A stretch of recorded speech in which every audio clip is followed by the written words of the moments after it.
ঢাকা মহানগর দক্ষিণের আওতাধীন বংশাল থানা আওয়ামী মৎস্যজীবী লীগের গত ১৪ জুলাই ২০২৩ তারিখ ত্রিবার্ষিকী সম্মেলন অনুষ্ঠিত হয়। সম্মেলনের পূর্বে থানা কমিটি বিলুপ্ত করা হয়।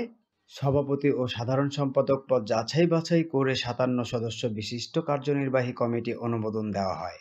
অনুষ্ঠানে প্রধান অতিথি হিসেবে উপস্থিত ছিলেন বাংলাদেশ আওয়ামী মৎস্যজীবী লীগের সভাপতি বীর মুক্তিযোদ্ধা সাইদুর রহমান, সাধারণ সম্পাদক লায়ন শেখ আজগর লস্কর।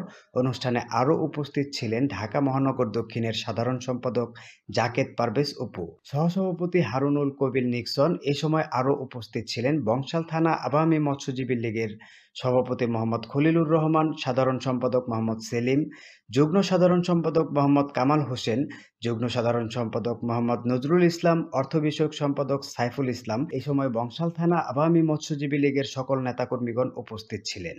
অনুষ্ঠান শেষে মিষ্টি বিতরণ ও দোয়ার মাধ্যমে ফুলে ফুলের শুভেচ্ছা বিনিময় করেন নেতাকর্মীরা।